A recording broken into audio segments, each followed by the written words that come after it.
Now, a lot of coaches talk about there being a secret to tennis, but the truth is there is no secret to tennis. It just takes a lot of practice and a lot of hard work. However, there is something that I have recently discovered that I want to share with everyone, so watch till the end of the video to hit your best shots possible.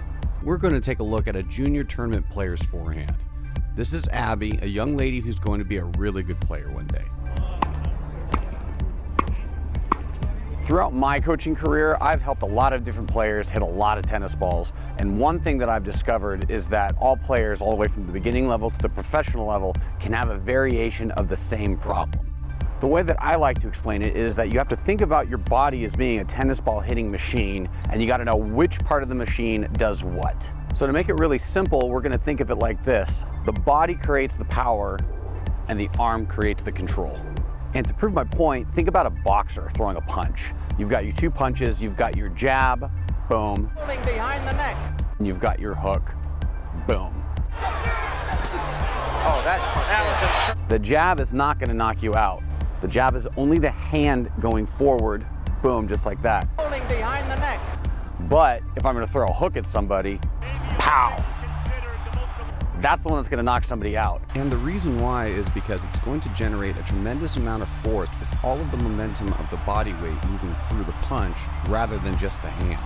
And so bringing it back to tennis, the number one mistake that players make is using their arm too much to create power instead of using the arm to create control. So what we want to do is we want to find the perfect balance between power and control, arm and body. We're going to call that the arm to body ratio. That is the most important part to hitting your highest quality shot. Check out these pro forehands. Just look at how much of their body is being used on their shots. They all have one thing in common. They use their bodies to generate a tremendous amount of force. Now, before you all go nuts in the comments, yes, you are going to use your arm to a certain degree to create the power behind the shot. But the question is, just how much are you going to use? We're going to say that the magical ratio is 70-30. 70% of the power comes from the body, 30% of the power comes from the arm hitting the ball. Now, 70-30 isn't the exact number that you need, but it is a good one to have in your head as a starting point. The reason that you want to have that ratio in your head is that you have to remember your body is a tennis ball hitting machine. You have to remember what parts of the machine are for what. The body creates the power and the arm creates the control. If I'm using my arm too much to create the power behind my shot, then there's really nothing controlling the ball. And that's when your shot is going to break down and you're going to make mistakes. Looking at Abby's forehand, we're going to see first that the elbow is tucked in really close to her body. Next, we see how her elbow is bending into the ball, and that tells us that she's using her arm and her hand to generate most of the force behind the shot. That is the number one indicator of the arm being used way too much in the swing. That bend into the strike of the ball. Finally, we see how her elbow stays in that bent position, which doesn't allow for much extension. This means that it's going to take a lot more effort to generate both power and spin by muscling the ball with the arm. Let's take a look at one of my favorite forehands from the WTA. This is Simona Halep. First off, look at the spacing.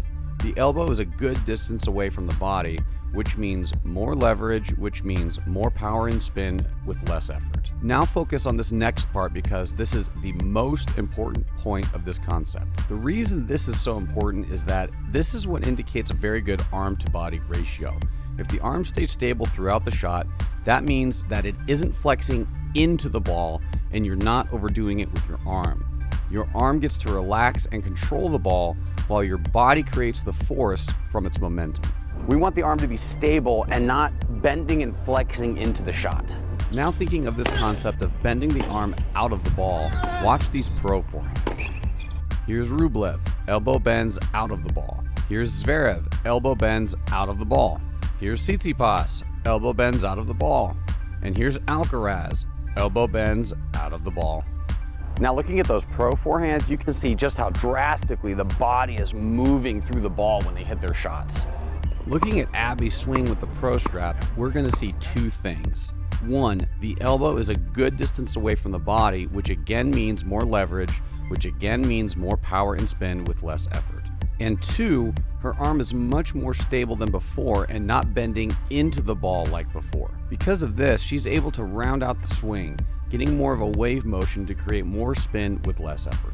So you can see when using the Prostrap, the arm stays much more stable through the swing, allowing for way more control and way more spin. The reason this happens is because in order to keep the cord stretched, I have to turn my hips and my shoulder into the ball at the proper time, therefore forcing my body to go through the shot at the right moment. Now let's compare Abby to Simona. Here we see both of them with their arm a good distance away from the body, which gives them both more leverage for easy power. Next, the arm stays stable and the elbow finishes much higher, giving us the wave motion. This is how we know we have the right arm to body ratio, bending the arm out of the ball rather than into the ball. If you're liking this video, please give us a like and subscribe to help us grow the channel. Thanks. Now let's look at the forehand before the Prostrap and using the Prostrap, again looking at two key things. 1, the separation of the elbow to generate more easy power and spin, and 2, with the Prostrap, she's bending her arm out of the ball rather than into the ball, allowing for way more extension. Here's the before and after, taken about 30 minutes apart. Again, note the difference with the elbow separation. And with the follow through, the arm is a little bit more stable. However, it's still a little bendy and not as pretty as it could be. So let's fast forward a little bit. This is 2 weeks later, and Abby has been training with her Prostrap almost every day since first trying it out. Here we see that she's greatly improved her spacing and getting much more pop with a smoother, more fluid swing. And here, her follow through is completely different. Look at how much better the extension is. She's now naturally keeping the arm stable, not forcing her arm through the ball to create power. After making this video, this is one of the most dramatic improvements with the swing that I've seen since creating the Prostrap. And if you don't believe me, take a look for yourself. Boom, elbow separation, and boom, the finish. And again, compared to Simona, boom, elbow separation, and boom, arm straight through the finish. An improvement like this would normally take a couple of years, but here we did it in 2 weeks. After looking at those, you can see that the before and after are pretty dramatic. With regular training with the Prostrap, you can drastically improve your form in a matter of weeks. What I recommend doing is on your own, get your phone, record your swing in slow motion. That is one of the most valuable teaching tools in correcting your swing. Stay tuned for our next video where we're going to go a little more in depth with the arm to body ratio and see how it works for advanced players. Thanks for watching.